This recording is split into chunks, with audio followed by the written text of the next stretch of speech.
ঘর থেকে বেরোলেই অফিসে যাওয়া, অফিস থেকে ফেরা। এই যে আমাদের রোড রেশনালাইজেশনের নামে যে গোলাপি বাসটি চালু হলো, এর মধ্য দিয়ে নগর জুড়ে পরিবহন সংকট, তার উপরে আজকে যে সিএনজি অটোরিকশার যে ভয়াবহ অবস্থা, তাণ্ডব, তার মধ্য দিয়ে আপনার স্টুডিওতে আসতে গিয়ে আমি এই যে প্রেস ক্লাব থেকে যখন এই কাউরান বাজারে মেট্রোতে উঠলাম, আমার মনে হয়েছে এইখানে যে মানে যে মুড়ির টিনের মতো অবস্থা, মেট্রোর অবস্থা, এখানে আমি আসলে কাউরান বাজারে নামতে পারবো কিনা। আমি যদিও দরজার কাছাকাছি ছিলাম, এই মানে এক ধাক্কায় সবাই ঢুকে পড়ছে মেট্রোতে, সেই মুড়ির টিনের মতো আমরা যে বাসে যেভাবে ঢুকতাম, এখন সবাই এই মেট্রোতে এই ধরনের ভিড় হচ্ছে। এখন যে বিষয়টি আমরা আসলে কেন হচ্ছি, বাস্তবিকতে নগর জুড়ে কোনো পরিবহন নেই। যে পরিবহনগুলো আছে এগুলোকে আসলে পরিবহন বলা যায় না, এগুলোর নারকীয় অবস্থা। আসলে এইখান থেকে আমরা এই সরকার আসার পরে সর্বপ্রথম দেখলাম অসহায়ভাবে ব্যাটারি চালিত রিকশার চালকদের কাছে আত্মসমর্পণ করলেন। আজকে দেখলাম সিএনজি অটোরিকশার চালকদের কাছে আত্মসমর্পণ করলেন। এখন সংস্কারের যে জায়গাগুলো আমরা যেটা মোটা দাগে দেখছি, আমি যদি আপনাকে বলি গত 16 বছর সেই যে সরকার ছিল, তারা যাত্রী এবং নাগরিক সমাজ পরিবহনের সিদ্ধান্ত গ্রহণের জায়গায় ছিল না। এখানে ছিল মাফিয়াতন্ত্র, যারা এই যে সেই শাহজাহান খান, এনায়েতুল্লাহ, ওসমান আলী, আমরা যাদেরকে দেখেছি, তারাই মূলত ঘরে বসে সিদ্ধান্ত নিয়ে নিতেন, এটা চাপাই দিতেন, এটা মিটিংয়ে একটা সিদ্ধান্ত আকারে বেরিয়ে আসতো। সেখানে আসলে যাদের জন্য সিদ্ধান্ত নেওয়া হচ্ছে, যাত্রীদের জন্য সিদ্ধান্ত নেওয়া হচ্ছে, যাত্রীদের কোনো মতামতের বালাই ছিল না, সুযোগ ছিল না, আমরা কোনো মতামত দিতে পারতাম না। আমরা দুই একটা প্রেস কনফারেন্স করে অথবা আপনাদের এই যে গণমাধ্যমে এসে দুই একটা কথা বলতে পারতাম, কিন্তু এগুলো আমলে নেওয়া হতো না। আমলে নেওয়া হতো মালিকদের চাওয়া পাওয়া। এখন যে সংস্কারের জায়গাটি আমরা দেখতে পাচ্ছি, মন্ত্রী পালিয়েছে, সরকার নতুন উপদেষ্টা নিয়োগ পেয়েছে, বিআরটিএর চেয়ারম্যান বদল হয়েছে, সড়ক মন্ত্রণালয়ের সচিবও বদল হয়েছে, কিন্তু নিচের আমলাগুলো রয়ে গেছে যারা দীর্ঘদিন যাবৎ সিদ্ধান্ত গ্রহণ প্রক্রিয়ার সাথে জড়িত ছিলেন।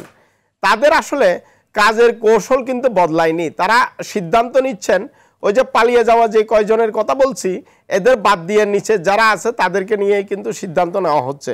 আমি যদি মোটা দাগে বলি, সড়ক মন্ত্রণালয়ে গত এই যে 5 বা 6 মাসে যে মিটিংগুলো হয়েছে, এখানেও কিন্তু যাত্রী কল্যাণ সমিতির কোনো অংশগ্রহণ ছিল না। এই বাসগুলোকে উচ্ছেদের জন্য একটা কঠোর অবস্থানে গেলেন, নতুন বাস নামানোর একটা প্রক্রিয়া তৈরি হলো রোড রেশনালাইজেশন পদ্ধতিতে। এখন নতুন এই যে যারা মালিক সমিতির দায়িত্ব পেয়েছেন, তারা এই বাসগুলোকে ঠেকানোর জন্য কৌশলে এই বাসগুলো উপরে কিন্তু গোলাপি লিপস্টিক লাগাচ্ছে, কিন্তু ভিতরের মাল বরাবরই রয়ে গেছে।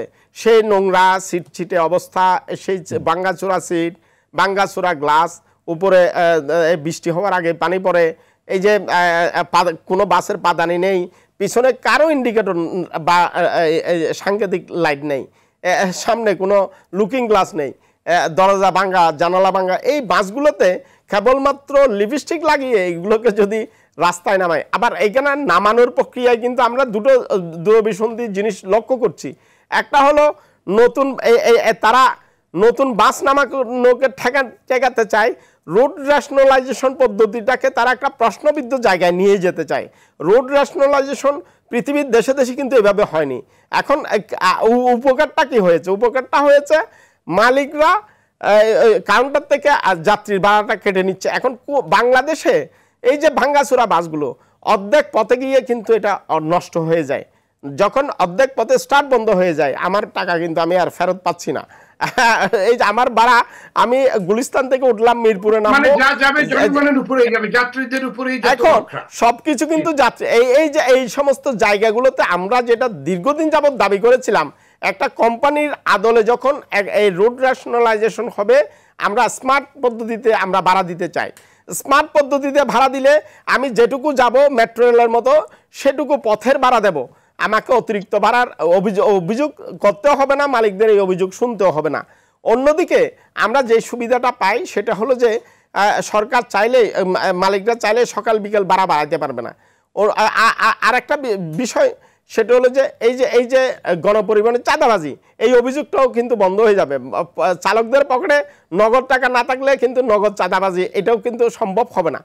তাহলে আমরা এই যে এইরকম উন্নত পদ্ধতি যদি আমরা অনুসরণ করে এই পদ্ধতিতে যদি আমরা যেতে পারি, তাহলে কিন্তু আমরা নানান যে সংকট, এই সংকট থেকে যদি আমরা ফেরত আসতে পারি, অর্থাৎ অতিরিক্ত ভাড়া এবং চাঁদাবাজি দুটো বন্ধ হলেই কেবল আমি মনে করি এই নগরীর পরিবহনে শৃঙ্খলা ফেরত আসে।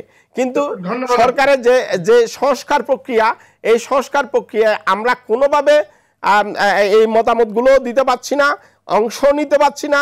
সরকার আগের যে যারা সিন্ডিকেটের লোকজন ছিল সেখানে কোনো ধরনের পরিবর্তন আসেনি।